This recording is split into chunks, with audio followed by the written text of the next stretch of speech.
أعوذ بالله من الشيطان الرجيم بسم الله الرحمن الرحيم الحمد لله رب العالمين الصلاة والسلام على رسول الله صلى الله عليه وآله وسلم أما بعد كتاب الدروس المهمة لعامة الأمة تأليف سماحة الشيخ العلامة الإمام عبد العزيز بن عبد الله بن باز رحمه الله رحمة واسعة إن شاء الله ፈጣሪ አምላካችን አላህ ፍቃዱ ከሆነ ከዛሬ በመጀመር በተከታታይ ሳምንታቶች ይሄን አጠር ያለ ኪታብ እንጀምራለን። ኪታቡ አድሩሱል ሙሂማ ይላል። ወሳኝና አሳሳቢ የሆኑ ትምህርቶች ማለት ነው። ደርስ ማለት ትምህርት ማለት ሲሆን ዱሩስ ከሆነ ደግሞ ጀምዕ ነው፣ ትምህርቶች ይሆናል ማለት ነው። አድሩሱል ሙሂማ ወሳኝና አሳሳቢ አስፈላጊ የሆኑ ትምህርቶች ለማን? ሊዓመቲል ኡማ ለኡማው ወይም ለሙስሊሙ ማህበረሰብ በጠቅላላ ማለት ነው። ለሁሉም የተዘጋጀ ነው። የኪታቡ አዘጋጅም ተአሊፍ ሰማሐቱ ሸይኽ አልዓላማ አልኢማም አብዱልዓዚዝ ኢብን አብድላህ ኢብን ባዝ ተብለው ይጠራሉ። በሂጅራ አቆጣጠር 1330 ላይ ነው የተወለዱት። ዛሬ ስንተኛ ዓመት ላይ ነን? 1445 እሳቸው የተወለዱት 1330 የዛሬ 115 ዓመት ማለት ነው። በዙልሂጃ ወር ላይ ዙልሂጃ ማለት በእስልምና አቆጣጠር ስንተኛ ወር ነው? 12ኛው የመጨረሻ ወር ማለት ነው። በዙልሂጃ በ12ኛው ቀን በ1330 ተወልደዋል። እንደ አውሮፓውያኖች አቆጣጠር በ1912 ኖቬምበር 22 ላይ ማለት ነው። የሞቱት ደግሞ 1420 በሂጅራ አቆጣጠር 1420 ሙሐረም 27 የዛሬ 25 ዓመት ማለት ነው የሞቱት 1420 የተወለዱት 1330 ከሆነ የሞቱት 1420 ስንት ዓመት ኑረዋል? እንደ እስልምናው 90 ዓመት ነው የቆዩት ማለት ነው። እንደ አውሮፓውያኖች አቆጣጠር ደግሞ 1420 የተባለው የሂጅራ አቆጣጠር 1999 ላይ ነው። በ1999 ሜይ 13 ላይ ነው የሞቱት። በነጮቹ ሲቆጠር 2 ዓመት እድሜያቸው ይቀንሳል ማለት ነው። 1912 ተወልደው 1999 ከሞቱ በመካከላቸው ስንት አለ? 87 ዓመት አለ። እንደ እስልምናው ስንት ነበር? 90። ለምን ሆነ? እስላማዊ አቆጣጠር ከሌሎቹ አቆጣጠር የሚለይበትን ታውቃላችሁ። እኛ ሉናር ነው አቆጣጠራችን፣ በጨረቃ ነው። እነሱ ደግሞ በፀሐይ ነው የሚቆጥሩት። በወር ደግሞ ጨረቃ 29ም ሊሆን ይችላል፣ 30 ብቻ አይደለም። ስለዚህ በአንድ ዓመት ውስጥ 6 29ኞች ቢኖሩ ከ12 ወራት 6 ቀን ይቀንሳል ማለት ነው። እነሱ ደግሞ ሌላ 5 ወይም 6 የሚደርሱ 31ዎች አሏቸው። ያን 5 ተጨማሪውን እዚህኛው 6 ላይ ስንደምረው 11 ቀን ይሆናል ማለት ነው። በአንድ ዓመት ውስጥ የ11 ቀን ለውጥ አለ። ያንን 11 እሳቸው ኖሩ በተባለው በ87 ዓመት ስንመታው ሌላ ትርፍ 3 ዓመት ይመጣልናል ማለት ነው። ስለዚህ እንደ እስልምናው 90 ዓመት እንደ ነጮቹ 80 ዓመት ነው 87 ዓመት ኖረዋል ማለት ነው። የተወለዱትም ያው ሪያድ በምትባለው ከተማ ላይ ነው። እድሜያቸው ገና 10 ዓመት ከመሙላቱ በፊት ነው ዲንን በደንብ መማር በሰፊው መማር የጀመሩት። አይናቸው 16 ዓመቱ አካባቢ ላይ ሲደርስ ህመም ገጠማቸው። ያ የአይን ማየቱ ህመም እየደከመ መጣና መጨረሻ ላይ እድሜያቸው 20 ሲደርስ ሙሉ በሙሉ ጠፋ። እስከ 20 ዓመት ያዩ ይመለከቱ ነበር ማለት ነው። በ20ኛው ዓመታቸው ላይ ግን መቋቋም አልተቻለም። ሙሉ በሙሉ አይናቸው ማየት አቃተው። ስለዚህ ጉዳይ ተጠይቀው ምን አሉ? እሳቸውም አልሐምዱሊላህ ዐላ ዛሊካ ይሄንን ለወሰነ ጌታ ምስጋና ይገባው። ወአስአሉላህ ጀለ ወዐላ አን ዩዐውዘኒ ዐንሁ ቢልበሲረቲ ፊዱንያ ይልቁኑ በዛ ምትክ አላህ በዚህ ምድር ላይ አይነ ልቦናን የሚመለከትን የሚያስተውልን ልብ አላህ እንዲወፍቀኝ እለምነዋለሁ። ወልጀዛኡል ሐሰን ፊል አኺራ ሰብር ካረኩኝ ደግሞ በአኺራ መልካም የሆነውን ጀዛ ይሰጠኛል ብዬ ተስፋ አረጋለሁ ነው። አላህም ሐዲሱል ቁርሲይ ላይ ኢዘ ብተለይቱ ዐብዲ ቢሐቢበተይሂ ፈሰበረ ለም አርዲ ለሁ ኢላ አልጀና እንዳለው አንድ ባሪያዬን በሁለት እሱ ዘንድ ተወዳጅ በሆኑት ነገሮች በአይን ፈተኛው ሰብር ካደረገ ከጀነት ውጭ ሌላ አልወድለትም እንዳለው ማለት ነው። እናም በ20 ዓመታቸው ነው ይህንን እይታን ማየት ያቆሙት ማለት ነው። ለዚህ ኡማ ከ41 በላይ ኪታቦችን አዘጋጅተዋል። ያው ከዛ ውስጥ እንግዲህ አንዷ ብለን ዛሬ አላህ ከፈቀደ የምንጀምረው ይሆናል ማለት ነው። ኢንሻአላህ ሰዓት አንፈጅም፣ ቀጥታ ኪታቡን ያዙና ወደ ኪታቡ እንገባለን ማለት ነው። ቢስሚላሂር ረህማኒር ረሂም በአላህ ስም እጅግ በጣም ሩህሩህ እጅግ በጣም አዛኝ በሆነው የማንኛውም ሙስሊም ጸሐፊ ኪታቡን በሚጀምርበት ሰዓት በአላህ ስም በመባረክ የሱን እገዛ በመፈለግ መጀመሩ የታወቀና የተለመደ ጉዳይ ነው። ይሄም ቁርአንን በመከተል የነቢያችን አለይሂ ሰላቱ ወሰላም ንግግርንም ተግባራዊ በማድረግ ነው። በቅዱስ ቁርአን ውስጥ ካሉ 114 ሱራዎች 113ቱ ሱራዎች ሲጀምሩ ቢስሚላሂር ረህማኒር ረሂም በማለት ይጀምራሉ። ረሱል አለይሂ ሰላቱ ወሰላምም እንደዚሁ ለተለያዩ ነገስታት እስላምን እንዲቀበሉ ደብዳቤን ሲያጽፉ ቢስሚላሂር ረህማኒር ረሂም ሚን ሙሐመድን ረሱሉላህ ሰለላሁ ዐለይሂ ወሰለም በማለት ያጽፉ ነበር ማለት ነው። እንደዚሁም በአንድ ንግግራቸው ኩሉ አምሪን ዚባሊን ላ ዩብደኡ ቢሐምድላህ ፈሁወ አብተር ግምት የሚሰጠው ቁም ነገር የሆነን ነገር በጠቅላላ በአላህ ስም እሱን በማመስገን ካልተጀመረ በረካው የተቋረጠ ነው ይላሉ። ስለዚህ ሙስሊም እያንዳንዱን መልካም ተግባሩን በጌታው ስም በመታገዝ ስለሚጀምር ቢስሚላህ እንላለን። በአላህ ስም በመታገዝ እጀምራለሁ እንደማለት ነው። ስራም ከሆነ የምንሰራውን ስራ፣ ንባብም ከሆነ ንባቤን እቀጥላለሁ፣ ምግብ መብላትም ከሆነ በሱ ስም በመታገዝና በመባረክ ይሄን ምግብ እበላለሁ እንደማለት ነው። አላህ ማለት ማን ነው? አርራህማኒር ረሂም እጅግ በጣም ሩህሩህና አዛኝ የሆነ ጌታ ነው። አላህ አርራህማን ነው። እዝነቱ ለፍጥረተ ዓለሙ በጠቅላላ የሰፋ ያመነውንም የካደውንም ኸልቁን በጠቅላላ ያካበበ የሆነ የራህመት ባህሪ ያለው ጌታ ስለሆነ አርራህማን ተብሎ ይጠራል። መላእክቶች ጌታችን አላህን ሲማጸኑት በዚህ ምድር ላይ ላሉ ሙስሊሞች ኃጢአታቸውን ይቅርታ እንዲያደርግላቸው ሲለምኑት ቀድመው ምን ብለው ነው የወሰፉት አላህን? ረበና ወሲዕተ ኩለ ሸይኢን ረሕመተን ወዒልማ ጌታችን አላህ ሆይ አንተ በእውቀትህም በራህመትህም ሁሉንም ነገር የሰፋህ ነህ አሉ። የጌታ አላህ እውቀት ያላዳረሰው የፍጥረተ ዓለሙ ክፍል እንደሌለ ሁላ የሱ ራህመትም ያልደረሰው አንድም መኽሉቅ የለም። አላህ በራህመቱ ፍጥረተ ዓለሙን በጠቅላላ ማለት ነው ያካበበ ጌታ ስለሆነ አርራህማን ተብሎ ይጠራል። እንዲሁም አርረሂም ይባላል፣ እጅግ በጣም አዛኝ።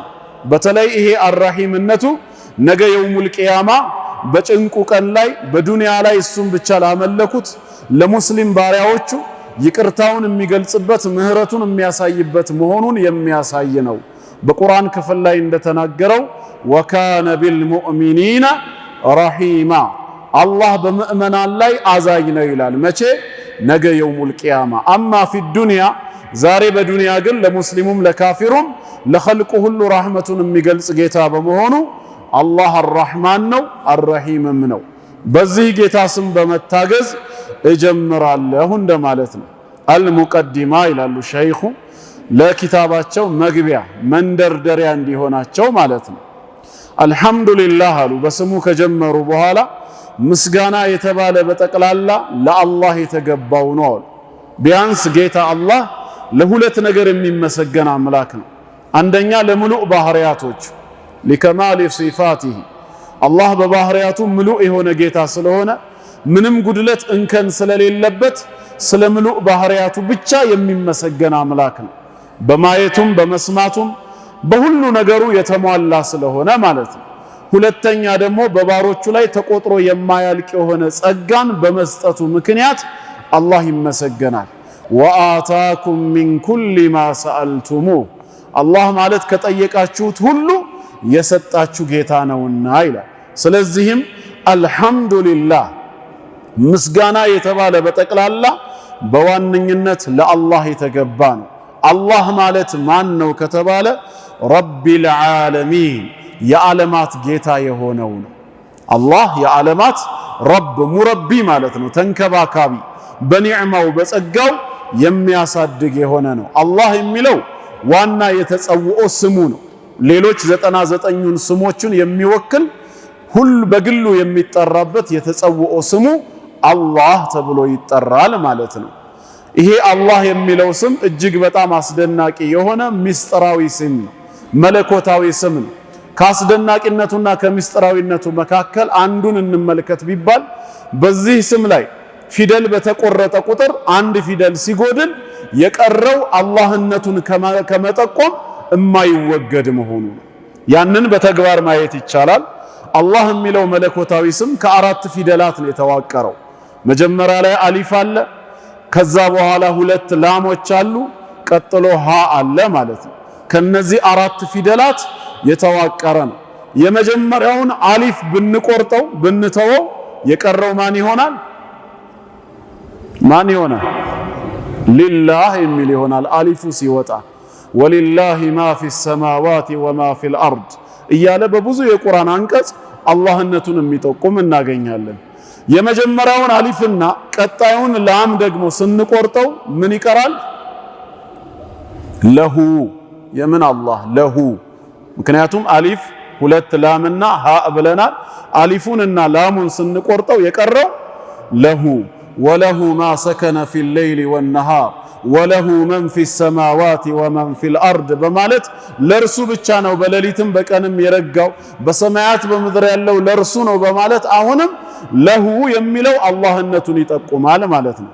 ሶስት ፊደል ደግሞ ስንቆርጥስ የመጀመሪያውን አሊፍና ሁለቱን ላሞች ስናስቀር ማን ይቀራል?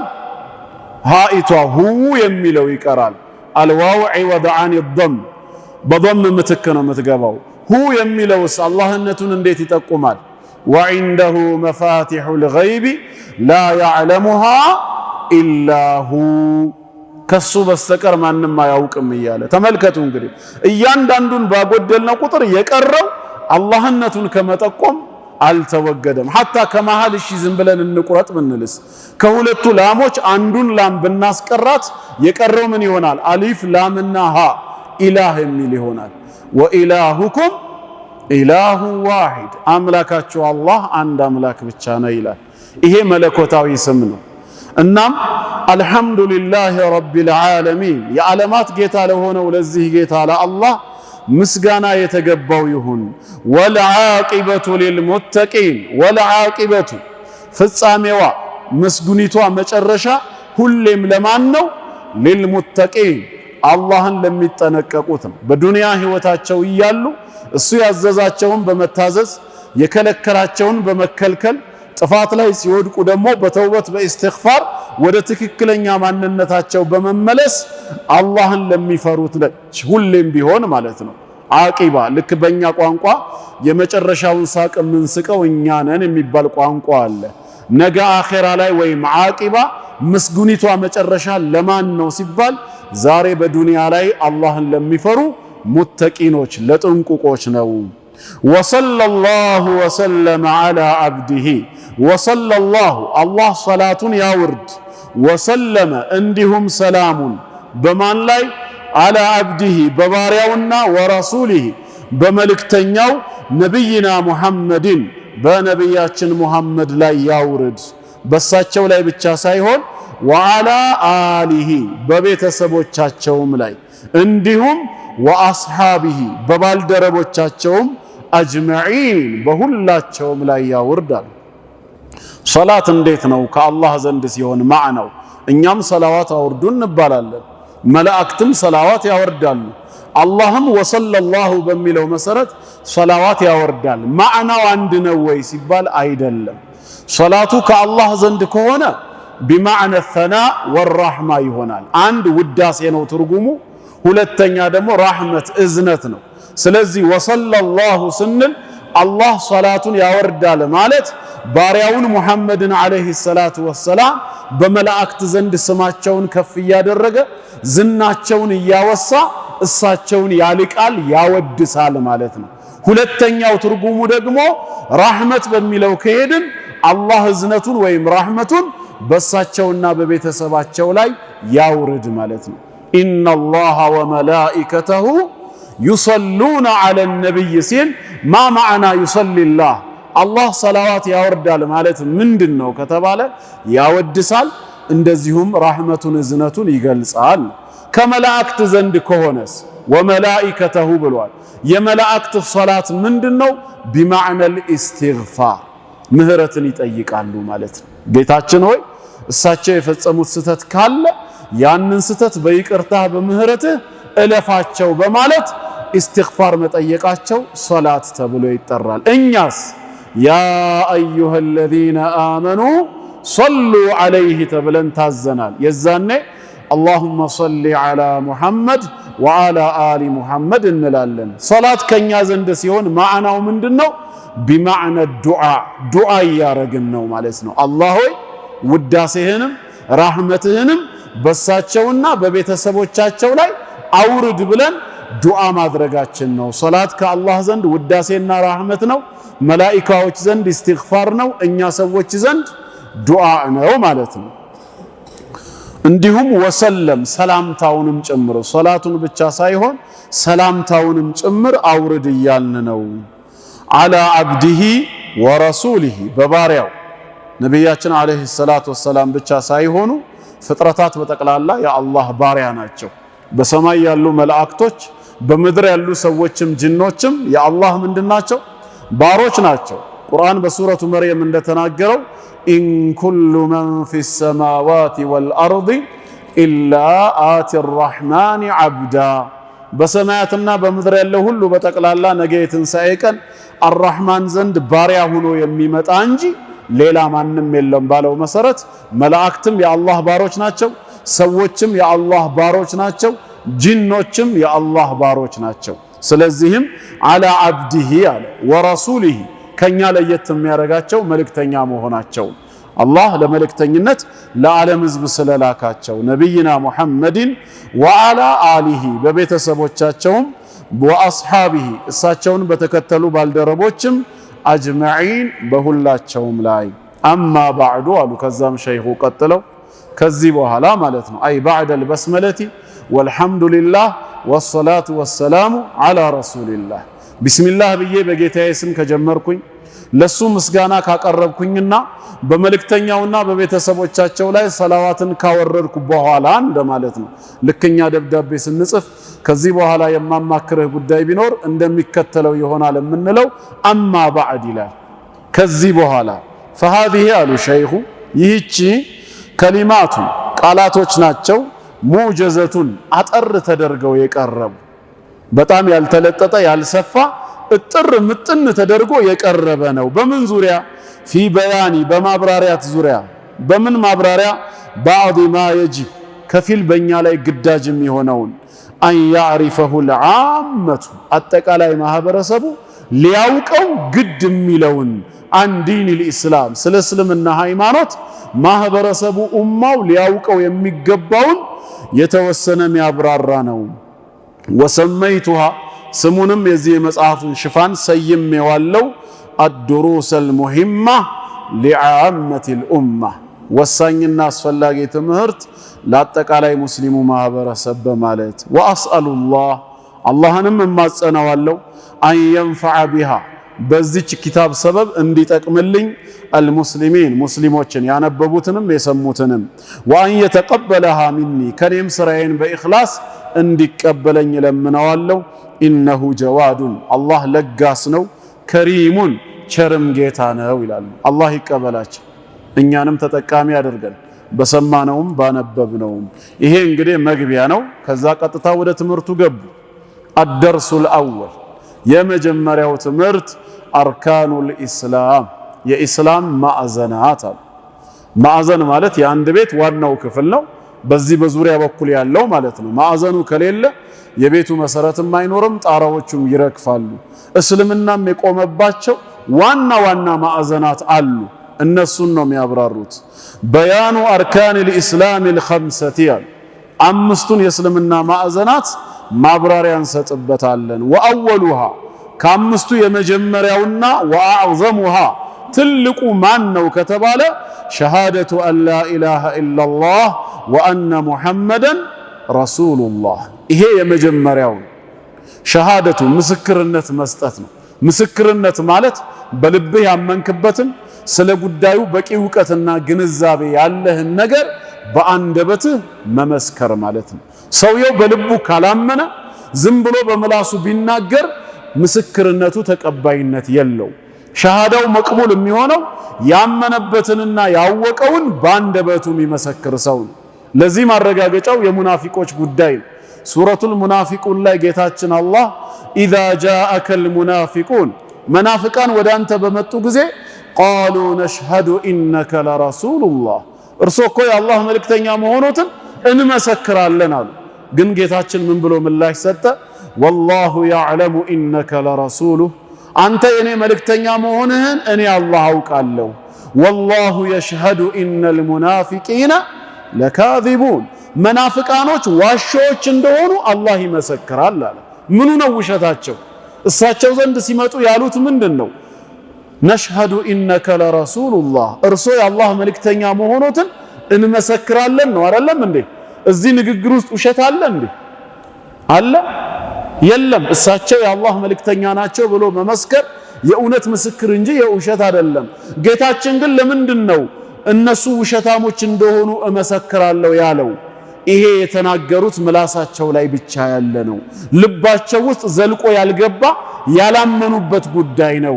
ስለዚህ ዛሬም ሸሃዳው ትክክል እንዲሆን የሚፈልግ ሰው ከልቡ ያመነበትን ያወቀውን ነው እንጂ ውስጡ አምኖ ያልተቀበለውን በምላሱ ላኢላሃ ኢላላህ ቢልም አይሰራም። ከአምስቱ የእስልምና ማዕዘናት አንዱ ሸሃደቱ መመስከር ነው ሲባል አን ዒልሚን ወኢማኒን አውቀንም አምነንም የሚለው ግድ ነው። ግልጽ ነው። ካላወቅን ስለምንመሰክረው ነገር ግንዛቤ ከሌለን ምን እያልን እንደሆነ አናውቅም ማለት ነው። አንድ ሰው መጥቶ ላኢላሃ ኢላላህ ሲል ቢያንስ ጁምለተን በጥቅሉ ምን እያለ እንደሆነ ሊገባው ይገባል። ላኢላሃ ኢላላህ የሚለው ዱዓ ነው? ኢስቲግፋር ነው? ምርቃት ነው? ስድብ ነው? ወይስ የእምነት ምስክርነት ቃል ነው? ማወቅ አለበት። እንዲሁም ደግሞ ካወቀ ልቡ አምኖ መቀበል አለበት። የዛኔ አንደበቱ ሲመሰክር ትክክለኛ ሸሃዳ ይባላል። ሸሃደቱ መመስከር ነው። ምን ብለን? አንላ በፍጹም የለም ኢላሃ አምልኮ የሚገባው አምላክ ኢላላህ ከአላህ በስተቀር። ላኢላሃ ኢላላህ ማለት ላ ማዕቡደ ሐቀን ኢላላህ ከአላህ በስተቀር በእውነት የሚመለክ ሌላ አምላክ የለም ብሎ በልብ በማመን በአንደበት መመስከር ነው። ወአነ ሙሐመደን ነቢያችን ሙሐመድ ዓለይሂ ሰላቱ ወሰላምም ረሱሉላህ የአላህ መልእክተኛ መሆናቸውን አምኖ መመስከር ነው። ይሄ የመጀመሪያው ከአምስቱ የእስልምና ማዕዘናት ቀዳሚውና ትልቁ ነው። ቢሸርሒ መዓኒሃ ስለዚህ ማዕናውን ትርጓሜውን የተወሰነ በማብራራት ለሰዎች ትምህርቱ ይሰጣል። ከምን ጋራ? መዓ በያኒ ከማብራራት ጋራ ሹሩጥ ላኢላሃ ኢላላህ የላኢላሃ ኢላላህ ሹሩጥ መሟላት ያለባቸው መስፈርት ፕሪኮንዲሽኖች ምን ምን እንደሆኑ ከማብራራት ጋራ። እንደዛ ካሉ ሸይኹ እኛም ወደ ጉዳዩ እንገባና ፈማ ማዕና ላኢላሃ ኢላላህ ላኢላሃ ኢላላህ ማለት ምንድነው ማዕናው? ወንድሞች ትኩረታችሁ ከኔ ጋር ይሁን። ላኢላሃ ኢላላህ የሚለውን ትክክለኛ ፍቺውን ማዕናውን ማወቃችን ከብዙ ስህተቶች ይጠብቀናል። ሳናውቅ ሽርክ ላይ ከመውደቅ ይታደገናል። ላኢላሃ ኢላላህ የሚለው ቃል ትክክለኛ ፍቺው ከአላህ በስተቀር በእውነት የሚመለክ ሌላ አምላክ የለም ማለት ነው። አንድ ሙስሊም ላኢላሃ ኢላላህ ብሎ መሰከረ ማለት ከጌታው ከአላህ ጋር ሁለት ቃል ኪዳን ገባ ማለት ነው። የመጀመሪያው ቃል ኪዳን ይሄንን ምስክርነት ከሰጠበት ጊዜ አንስቶ እስኪሞት ድረስ ባለው ቀሪ የህይወት ዘመኑ አላህን ብቻ ሊገዛ እርሱን ብቻ ሊያመልክ ቃል መግባቱ ሲሆን፣ ሁለተኛው ቃል ኪዳን ደግሞ ከአላህ ውጭ በሚመለኩ ነገራት ራሱን ሊያገልና ሊያርቅ ሊክድባቸው። ምክንያቱም ላኢላሃ የሚለው የመጀመሪያው ቃል ይሄንን ያሳያል። ላ ማለት የለም ማለት ነው። ነፍይ ነው። አግላይ ውድቅ የሚያደርግ ነው። ምንድነው የሌለው ብለን ስንጠይቅ ኢላህ ይለናል። ኢላህ ማለት አልማዕቡድ ማለት ነው፣ የሚመለክ። ስለዚህ ላኢላሃ ስንል የሚመለክ አምልኮ የሚገባው በፍጹም የለም እያልን ነው። ይሄ እምነት ነው ክህደት ነው? ምንድነው ወንድሞች? አምልኮ የሚገባው የለም ማለት እምነት ነው ክህደት ነው? ተናገሩ። ኩፍር ነው ክህደት ነው። እያመነ አይደለማ ሰውየው እየካደ ነው። ላኢላሃ አምልኮ የሚገባው የለም ካለ ማንንም አላመልክም አልገዛም እያለ ነው። ክህደትን አወጀ። ሲዘጋው ደግሞ ኢላላህ አለ። ኢላ ሲቀር ደግሞ አለ። ኢስቲስናእ መጥቷል እዚህ ጋር ወይም ኢስባት የሚባለው ማን ሲቀር? አላህ ብቻ ሲቀር አለ። እሱ የሚመለክ አምላክ ነው፣ ከሱ በስተቀር ግን ሌላ የሚመለክ የለም ነው። ስለዚህ ኢላላህ አላህ ብቻ ሲቀር ካለ ይሄ እምነት ነው ክህደት ነው? እምነት ነው። በአላህ አምላክነት አምኗል፣ እሱን ሊያመልከው ቃል ገብቷል ነው። ስለዚህ ሁለቱን አንድ ላይ ስንወስዳቸው ላኢላሃ ኢላላህ ሲባል ሙስሊም ክህደትንም እምነትንም እየገለጸ ነው። ክህደቱ በማን ነው ሲባል ከአላህ ውጭ በሚመለኩ ነገራት ነው። እምነቱስ በማን ነው ሲባል ደግሞ በዓለማቱ ጌታ በአንዱ አምላክ በአላህ ነው። ስለዚህ በላኢላሃ ኢላላህ ውስጥ ስንት ማዕዘን አለ ማለት ነው? ሁለት ማዕዘን አለ። ነፍይና ኢስባት የሚባለው ነፍይ ማለት ውድቅ ማድረግ ማግለል ሲሆን ኢስባት ማለት ደግሞ ማጽደቅ እውቅና መስጠት ማለት ነው።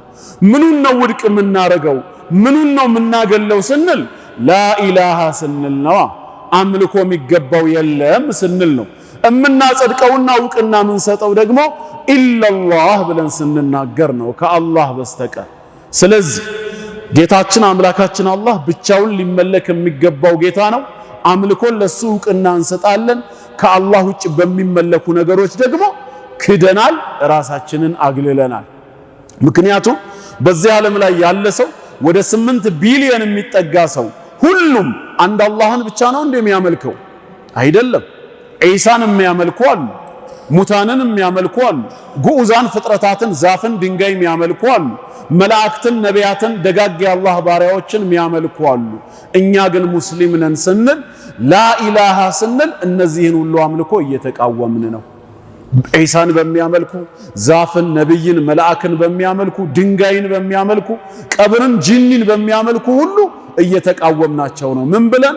ላኢላሃ አይ ላ ማዕቡደ ሐቀን በእውነት አምልኮ የሚገባው ማንም የለም ስንል ሰዎች ያሉበትን አምልኮ ሁሉ እየናድነው ነው እያፈረስነው ነው።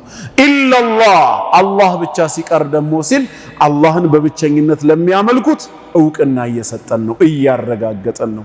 ስለዚህ በላኢላሃ ኢላላህ ውስጥ ምን አለ? ሁለት ማዕዘን አለ። ኩፍሩን ወኢማን ክህደትም አለ እምነትም አለ። ይሄ ፍልስፍና ሳይሆን የራሱ የቁርአን ግልጽ ቋንቋ ነው። ከየት የተገኘ ነው ከተባለ ከጌታ አላህ ቃል መውሰድ ይቻላል።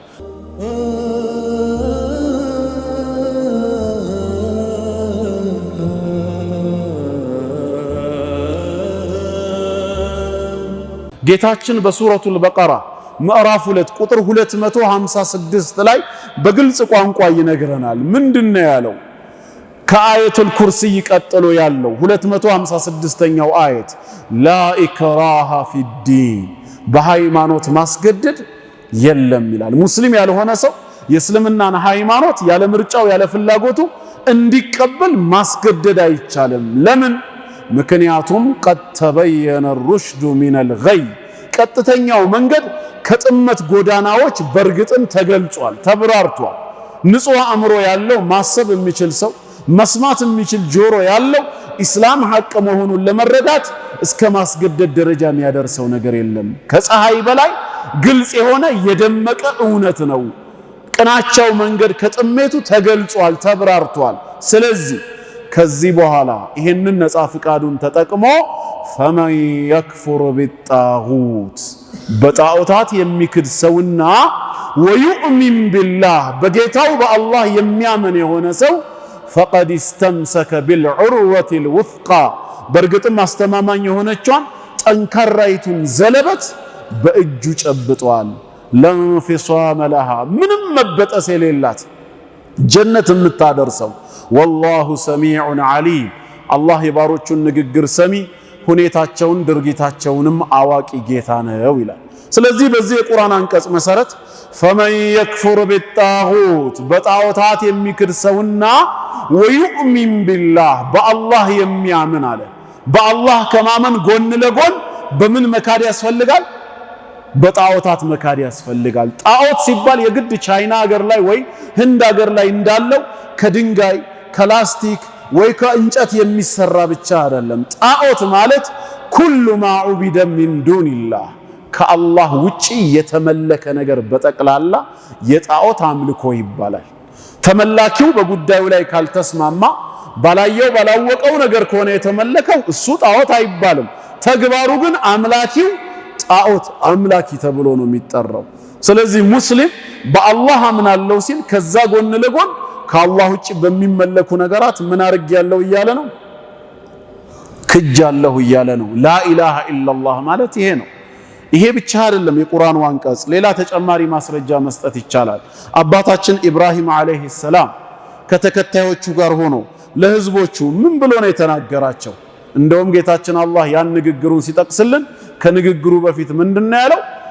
በኢብራሂም መከተል ለናንተ አርአያ ሞዴል አላችሁ ነው ያለው። የቱ ጋር ከተባለ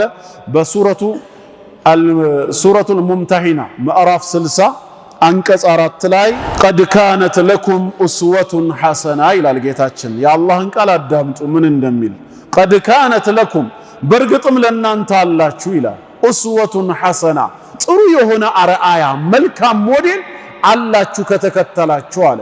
በማን ፊ ኢብራሂም ወለዚነ መዐህ በኢብራሂምና በነዚያ ከእርሱ ጋር አብረው ባሉ ሙእሚኖች። ምናቸው ነው አርአያ የሚሆነን ሞዴል አድርገን የምንወስደው ስንል ኢዝ ቃሉ ሊቀውሚሂም ለህዝቦቻቸው እንዲህ ባሉ ጊዜ አስታውሱ አለ። ይሄ ነው አርአያነቱ። ምን አሉ ለህዝቦቻቸው? ኢና ቡራአኡ ሚንኩም እኛ ከእናንተ አምልኮ የጸዳነን አሉ። በራ አድርገዋል።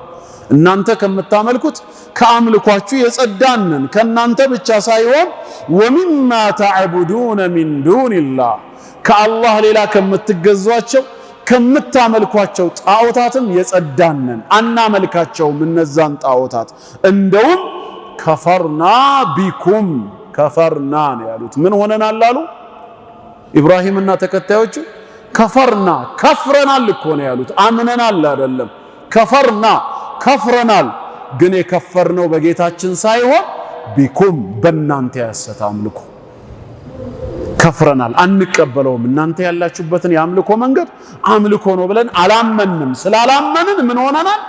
ከፈርና ቢኩም በእናንተ አምልኮ ክደናል። ክህደትንም ማወጅ ግድ ነው። ከዛም ቀጠሉና ምን አሉ? ወበዳ ከዚህ በኋላ ይፋ ወጥቷል ተገልጿል አሉ። ምን በይነና ወበይነኩም በእኛ በሙስሊሞችና በእናንተ በሙሽሪኮች በካፊሮች መካከል አልዓዳወቱ ጠላትነት ይፋ ወጥቷል። ወልበግዳኡ ጥላቻም እንደዚሁ ተገልጿል። ጠላት አድርገን ነው የምንይዛችሁ፣ ከልባችን ነው አምረረንም የምንጠላችሁ አበደን ለዘላለሙ ነው። ታዲያ ይሄ ጥላቻና ጠላትነት ወደ ፍቅርና ወደ ወዳጅነት የሚቀየረው ግን አንድ ነገር ስታረጉ ብቻ ነው። እሱም ሐታ ቱእሚኑ ቢላሂ ወህዳ በአንድ አላህ በብቸኝነቱ እስክታምኑ ድረስ። እያጋራችሁበት ጣዖታትን እየተገዛችሁ ወዳጅነት የለም ነው። ስለዚህ ከዚህ ማየት ምን ተረዳ? ኢብራሂም አለይሂ ሰላም ከተከታዮቹ ጋር በጌታ አላህ ማመኑን ብቻ ሳይሆን የጠቀሰው ከአላህ ውጭ በሚመለኩ ነገሮች ክጃለሁ ብሎ ክህደትንም ነው ያወጀው። እኛም ይሄንን ማድረግ አለብን። ጌታችን ፈመን የክፉር ቢጣጉት ያለው ይሄንን ነው፣ በጣዖታት የሚክድ ሰው። ሌላ እንጨምር ማስረጃ ዊትር እንዲሆን ማለት ነው ደሊልነቱ። ሌላ ተጨማሪ ለዚህ ማስረጃ ምን አለ ሲባል ሱረቱ አልአዕራፍ ቁጥር 7 ላይ ሁድ አለይሂ ሰላም ወደ ህዝቦቹ ተልኮ ያ ቀውም ይዕቡዱላህ ማለኩም ሚን ኢላሂን ገይሩ አላህን ተገዙ ከሱ ውጭ ለእናንተ የሚመለክ አምላክ የላችሁም ነበር ያላቸው። ከዚህ ከላኢላሃ ኢላላህ ጥሪው የሁድ ህዝቦች ምንድን ነበር የተረዱት? ሱረቱል አዕራፍ ቁጥር 7 ላይ መልሳቸው ለኛ ትልቅ ማስረጃ ነው። ቃሉ እነሱም አሉት ይላል የተቃውሞ ምላሽ ሲያሰሙት አጂእተና ደሞ ወደኛ መጣህብን እንዴ አሉት።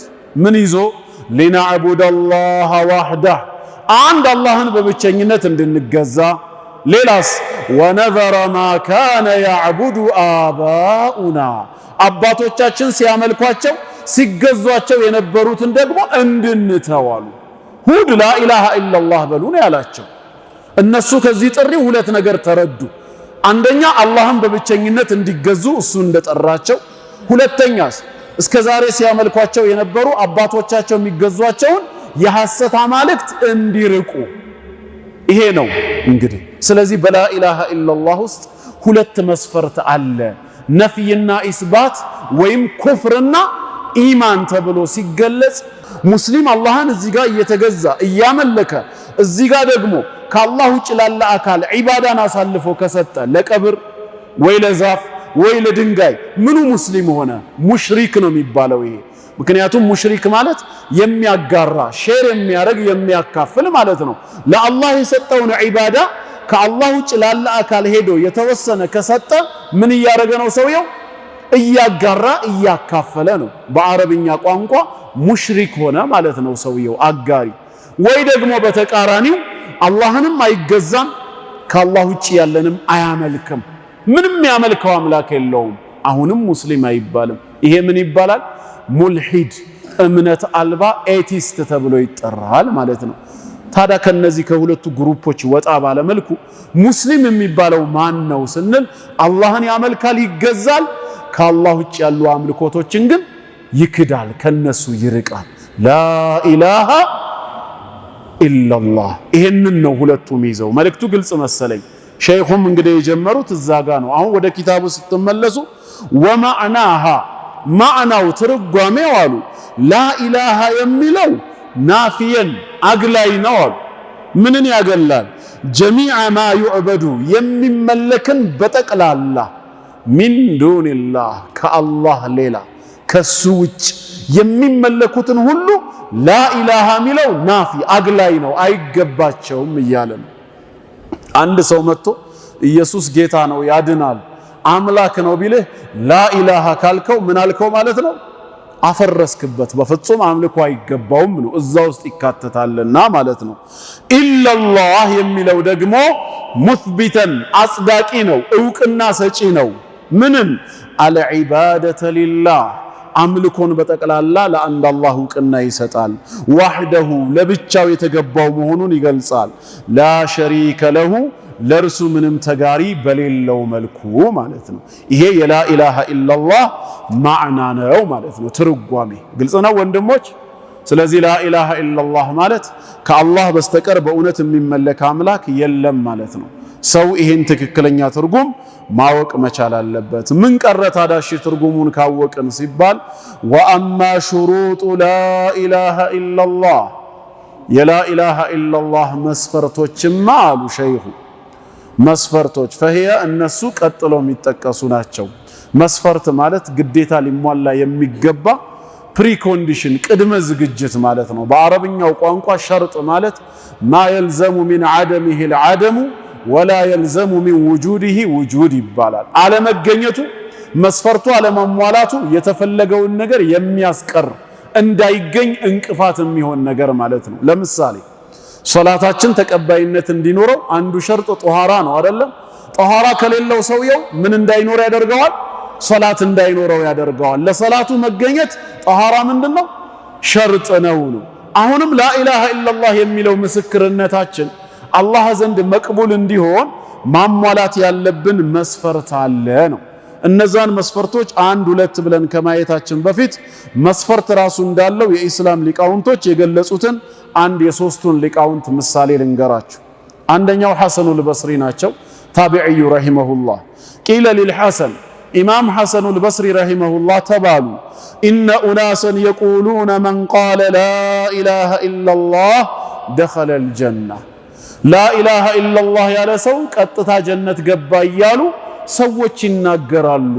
በዚህ ጉዳይ እርሶ ምን ይላሉ ሲሏቸው ምን አሉ እሳቸውም? ፈቃል ኢማም ሐሰኑል በስሪ ረሂመሁላህ መን ቃለ ላኢላሃ ኢላላህ ላኢላሃ ኢላላህ ያለ ሰው ፈአዳ ሐቀሃ ወፈርደሃ መብቷንና ግዳጆቿንም አብሮ ያሟላ የፈጸመ ከሆነ ደኸለል ጀና እውነት ነው ጀነት ገባ። ላኢላሃ ኢላላህ ንግግሩ ብቻ ሳይሆን ሊሟሉላት የሚገቡ መብቶች ግዳጆች እንዳሏት ያሳያል ማለት ነው። ይሄን ማን የዘገበው?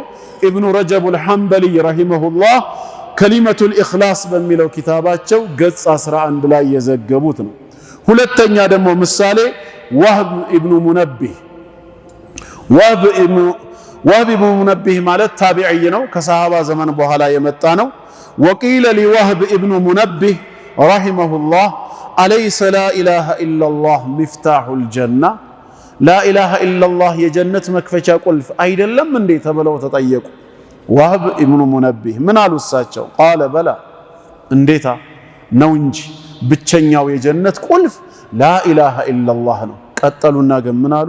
ወላኪን አሉ ነገር ግን ለይሰ ሚፍታሑን ኢላ ለሁ አስናን፣ ምንም አይነት ቁልፍ የለም ጥርስ ያለው ቢሆን እንጂ አሉ። ማንኛውም ቁልፍ ምን አለው? ጥርስ አለው። ስለዚህ ፈኢን ጂእተ ቢሚፍታሕን ለሁ አስናን ፉቲሐ ለክ፣ ጥርሱ ያልተሸራረፈ ያልተሰባበረ የሆነ ትክክለኛ ቁልፍ ይዘህ ከሆነ የመጣኸው በሩ ምን ይሆንልሃል? ይከፈትልሃል። ወኢላ ለም ይፍታሕ ለክ፣ ካልሆነ አይከፈትልህም አሉ። ስለዚህ ምን መሆን አለበት? ላኢላሃ ኢላላህ የተጠበቀ እንዲሆን ጥርሶቹን አሟሉ እያሉን፣ ቁልፉ ብቻ አይደለም ጥርሱ። መስፈርት የሚለውን በተለያየ ቋንቋ እንዴት እንደሚገልጹት ይሁ። ሶስተኛው ደግሞ ኢማም ሰመርቀንዲ ረሂመሁላህ ኪታብ ተንቢሁል ጋፊሊን በሚለው ኪታባቸው ላይ ሰመርቀንዲ ምንድነው ያሉት? ላኢላሃ ኢላላህ ሚፍታሑል ጀና፣ ላኢላሃ ኢላላህ የጀነት ቁልፍ ነው። ወላኪነል ሚፍታሕ፣ ነገር ግን ማንኛውም ቁልፍ ላቡደ ለሁ ሚነል አስናን፣ ጥርስ ሊኖረው ግድ ነው፣ ያለሱ ቅሮት የለውም። ሐታ የፍተሒል ባብ፣ በሩን በአግባቡ እስኪከፍት ድረስ። ስለዚህ ምንድነው የላኢላሃ ኢላላህ ጥርሱ ብለን ስንጠይቅ ወሚን አስናኒህ አሉ ራሳቸው ሸይኹ፣ ከላኢላሃ ኢላላህ ቁልፎች መካከል ሊሳኑን ዛኪር፣ አላህን የሚዘክር አንደበት መኖር አለበት። ጣሂሩን ሚነ ዙኑቢ ወልጊባ፣ ከወንጀሎችና ከሐሜት የጸዳ የሆነ። ወቀልቡን ኻሺዕ፣ አላህን የሚፈራ ልብ መኖር አለበት። ጣሂሩን ሚነል ሐሰዲ ወልኺያና፣ ከምቀኝነትና ከሽንገላ ከማታለል የጸዳ የሆነ። ወበጥኑን ጣሂር፣ ንጹህ የሆነ ሆድ ያስፈልገዋል። ጣሂሩን ሚነል ሐራሚ ወሹብሃ፣ ከተከለከለ ውግዝ ከሆነ ሐራም ነገርና ማመሳሰል ካለበት ከሹብሃ የጸዳ የሆነ። ወጀዋሪሑን መሽጉለቱን ቢልኺድማ፣ እንደዚሁ አላህን በመኻደም ትእዛዙን በመፈጸም ቢዚ የሆነ ሰውነት ያስፈልጋል። ጣሂረቱን አኒል መዓሲ፣ ከወንጀል የጸዳ አሉ። ይሄ ተንቢሁል ጋፊሊን የሚለው ኪታባቸው ገጽ 195 ላይ የዘገቡት ነው። ከነዚህ ተነስተን ላኢላሃ ኢላላህ ሊሟሉ የሚገቡ መስፈርቶች አሉት። መላስ ላይ ብቻ ማለቱ ብቻውን በቂ አይደለም ነው። ይበልጥ እያንዳንዱን መስፈርት እያነሳን ማስረጃውን በምናይበት ጊዜ ደግሞ ይገለጽልናል። ወአማ ሹሩጡ ላኢላሃ ኢላላህ፣ በላኢላሃ ኢላላህ ውስጥ ሊካተቱ ሊሟሉ የሚገባቸው መስፈርቶችማ ፈሂየ፣ እነሱ ያው ቀጥለው ይቀርባሉ ነው። አንደኛው መስፈርት አልዕልሙ አልሙናፊ ሊልጀህል፣ አልዕልሙ ቢማዕናሃ ማለት የላኢላሃ ኢላላህን ማዕና ትርጓሜውን ቢያንስ ጥቅላዊ በሆነ መልኩ ማወቅ አለብን። ሰዎች ላኢላሃ ኢላላህ ስላሉ ብቻ ሰምተን ላኢላሃ ኢላላህ ብለን ምንደጋግመው አይደለም። ቢያንስ አልዕልሙ ቢማዕናሃ፣ ማዕናውን ማወቅ ያስፈልጋል። አልሙናፊ ሊልጀህል፣ መሀይምነትን ሊያገል በሚችል መልኩ ማለት ነው። አላውቅም የሚለውን ነገር ሊያጠፋ በሚችል መልኩ ማዕናውን ማወቅ አንዱ መስፈርት ነው። ለዚህ ምንድነው ማስረጃው? የላኢላሃ ኢላላህን ማዕና ማወቁ ምንድነው መስፈርት ለመሆኑ ማስረጃው ቢባል ሱረቱ ሙሐመድ ቁጥር 19 ላይ ጌታችን የተናገረው አለ። በረሱላችን አለይሂ ሰላቱ ወሰላም ስም በተሰየመው ሱራ 47ኛ ሱራ አንቀጽ 19 ላይ ፈዕለም አነሁ ላኢላሃ ኢላላህ፣ እነሆ ከአላህ በስተቀር በእውነት የሚመለክ አምላክ አለመኖሩን እወቅ ነው ያለው። እመን ወይ መስክር አይደለም። ፈዕለም እወቅ ስላለ ላኢላሃ ኢላላህን ማወቅ መረዳት ያስፈልገናል። ሐዲስ ላይም ነቢያችን አለይሂ ሰላቱ ወሰላም ሰሒህ ሙስሊም ላይ ከአነስ ረዲየላሁ ዐንሁ እንደተላለፈው ምን አሉ እሳቸው? መን ማተ ወሁወ የዕለሙ አን ላ ኢላሃ ኢለላህ ደኸለል ጀና ከአላህ በስተቀር በእውነት የሚመለክ አምላክ አለመኖሩን አውቆ በዚሁ እምነቱ ጸንቶ የሞተ ሰው ጀነት ገባሉ። ስለዚህ ማወቅ አንድ መስፈርት ነው። ላኢላሃ ኢለላህን በምንዘክርበት ጊዜ ላኢላሃ ኢለላህን እንደ ዚክር ስንጫወት ማዕናው ምን እንደሆነ ልናውቅ ሊገባን ይገባል ነው። ግልጽ ነው ወንድሞች? ይሄ አንደኛው መስፈርት ነው ማለት ነው ባጭሩ። ሁለተኛው መስፈርት እሺ ማዕናውን ሰውየው አወቀ፣ ላኢላሃ ኢለላህ ማለት ምን ማለት እንደሆነ ተረዳ። ምን ይቀረዋል ሲባል ሁለተኛ ወልየቂን በላኢላሃ ኢለላህ እምነት ፍጹም እርግጠኛ መሆን አለበት። ጥርጣሬ ካለበት ውስጡ ከተቀላቀለ ላኢላሃ ኢለላህን ማዕናውን ስላወቀ ብቻ ተቀባይነት አይኖረውም። ፍጹም እርግጠኛ መሆን አለበት። አልሙናፊ ሊሸክ ጥርጥርን መጠራጠር የሚባለውን ነገር ሊያገል በሚችል መልኩ በልቦናው ላይ ምንም ጥርጣሬ እስከማይቀር ድረስ ከአላህ በስተቀር በእውነት የሚመለክ አምላክ አለመኖሩን ፍጹም እርግጠኛ ነኝ ብሎ መመስከር እስኪችል ድረስ የቂን ያስፈልጋል። ካልሆነ ሰውየው በእምነቱ የሚጠራጠር አንዴ ነው ወይ አይደለም ብሎ የሚዋልል ከሆነ እምነቱ ተቀባይነት የለውም። የቂንም ራሱን የቻለ አንድ መስፈርት ነው። የእውነተኛ ሙእሚኖች ባህሪ ሁሌም በእምነታቸው እርግጠኛ መሆን ነው። ለምሳሌ ሱረቱል በቀራ ቁጥር 4 ላይ አላህ የሙተቂኖችን ባህሪ ሲገልጽ ወለዚነ ዩእሚኑነ ቢማ ኡንዚለ ኢለይክ ወማ ኡንዚለ ሚን ቀብሊክ ወቢልአኺረቲ ሁም ዩቂኑን ያለው ወደ አንተ በተወረደው በቁርአን የሚያምኑ ካንተ በፊት በተወረዱት በቀደምት መለኮታዊ መጽሐፍትም የሚያምኑ ናቸው፣ በመጨረሻው ቀን በአኺራም እርግጠኛ የሆኑ ናቸው ይላል። እምነት ተቀባይነት የሚኖረው ባለቤቱ ባመነው ነገር የቂን እርግጠኝነት ሲኖረው ነው ማለት ነው። እውነተኛ ሙእሚኖች እንደማይጠራጠሩ ሱረቱ አልአንፋል ላይም ጌታችን ገልጾልናል። አንቀጽ 2 ላይ ኢነመል ሙእሚኑን አማኞች ማለት አለ እነማን እንደሆኑ ሲነግረን አለዚነ አመኑ ቢላሂ ወረሱሊሂ እነዚያ በአላህና በመልእክተኛው ያመኑ ናቸው። ثم لم يرتابوا ከዚያም በዚህ እምነታቸው ያልተጠራጠሩ አለ። እርግጠኝነት ግድ ነው ማለት ነው። ወደ ሐዲስም ስንመጣ ይሄን መስፈርት የሚደግፍ እናገኛለን። የቱን መስፈርት?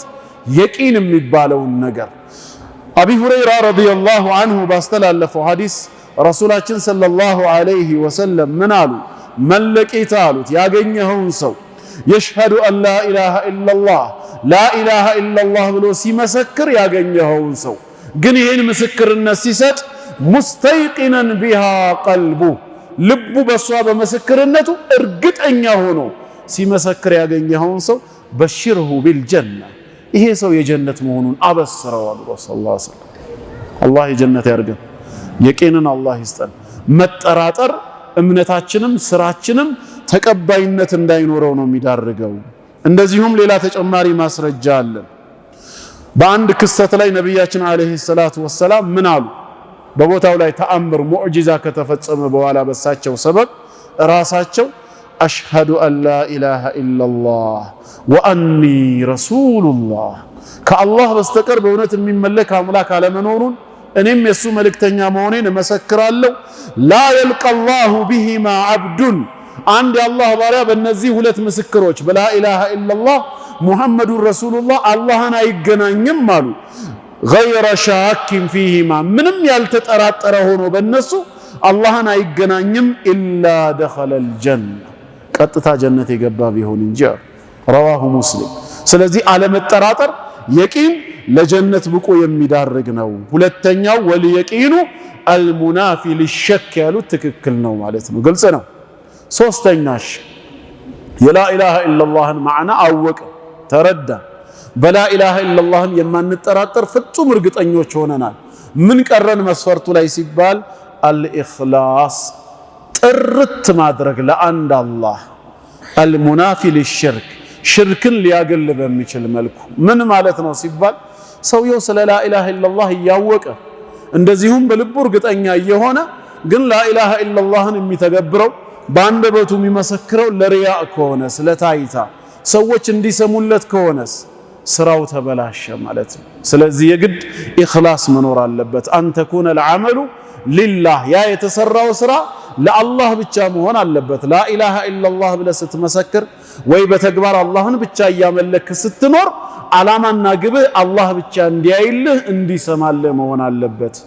ሌሎች ላ ኢላሃ ኢላላህ ሰው መሆንህን እንዲያውቁልህ ብለህ የምትመሰክር ከሆነ እንዲያዩልህ ብለህ አጠገባቸው የምትተገብር ከሆነ ይሄ ምን ሆነ? ኢኽላሱ ተበላሸ ማለት ነው። የዛኔ ላ ኢላሃ ኢላላህ ውድቅ ይሆናል። ወይንም ደግሞ በተቃራኒው ኢኽላስ ሲባል እዚህ ጋር ላ ኢላሃ ኢላላህን ሊያፈርስ ከሚችል ከትልቁ ሽርክ ማግለል መቻል አለብህ። እዚህ ጋር ሽርክን እየሰራ እዚህ ጋር ደግሞ አላህን የምትገዛ ከሆነ ኢኽላስ የለህም።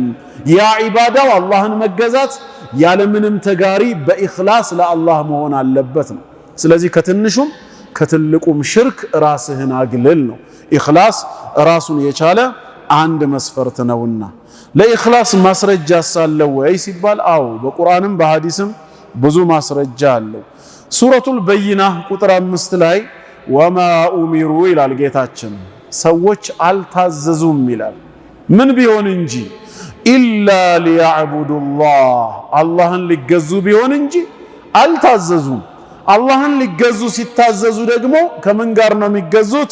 ሙኽሊሲን ጥርት አድርገው እሱም ብቻ ሳያጋሩበት ለሁዲን ሃይማኖትን ህግና ስርዓትን ከሱ በኩል በመጣላቸው መልኩ ለርሱ ብቻ አድርገው ሌላው ፈላስፋ ወይ መንግስታት ወይንም ደግሞ ሌሎች ምሁራንን ባዮች ባመጡልን ህግ ሳይሆን አላህ ራሱ በደነገገው ህግ ሃይማኖትን ለሱ አድርገን በኢኽላስ ልንገዛው እንጂ አልታዘዝንም ካለ ኢኽላስ በዒባዳ በላ ኢላሃ ኢላላህ ውስጥ ወሳኝ ነው ማለት ነው። ከሐዲስም ማስረጃ አለን። በቡኻሪና ሙስሊም የተዘገበ ዘገባ ነው። ነቢያችን አለይሂ ሰላቱ ወሰላም ምን ይላሉ? ፈኢነ አላህ ቀድ ሐረመ ዐለ ናር አላህ በእሳት ላይ እርም አረገባት፣ እንዳትበላው እንዳትነካው ሐራም አደረገባት እሳት ላይ። ማንን እንዳትበላው?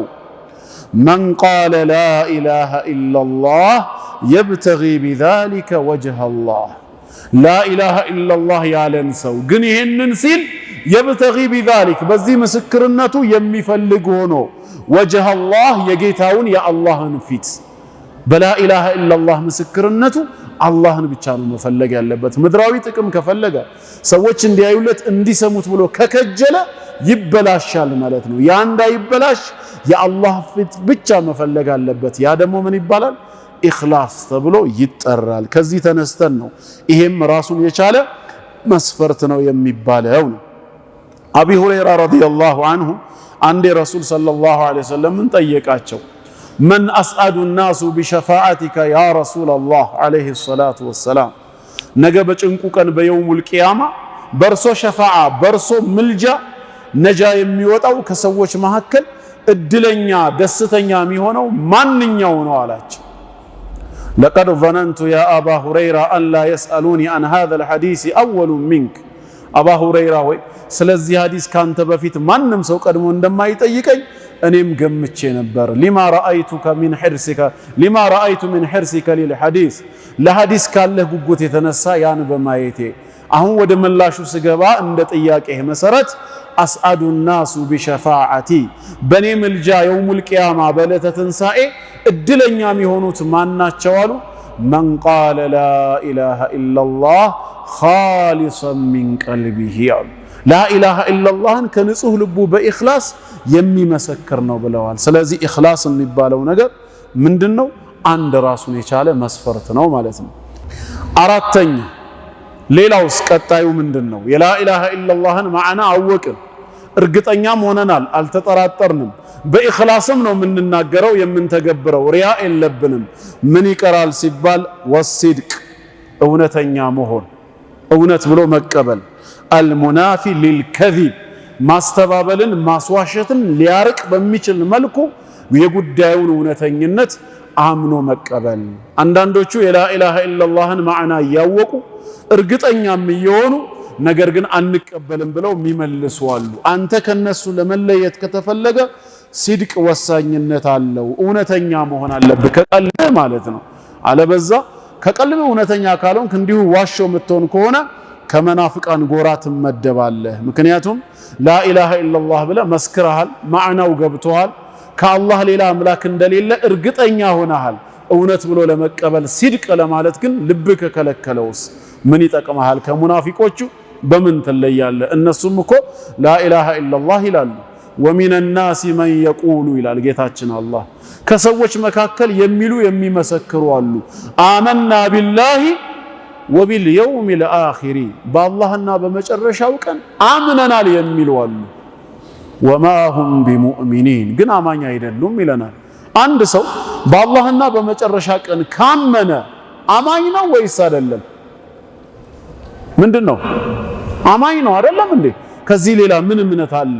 ጌታችን ግን ወማ ሁም ቢሙእሚኒን አማኝ አይደሉም እኮ እያለን ነው። እነሱ ምን እያሉ?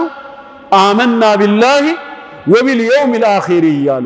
ለምን ሲባል እኛ ቃላቸውን የሰማነው አምነናል ማለታቸውን ነው።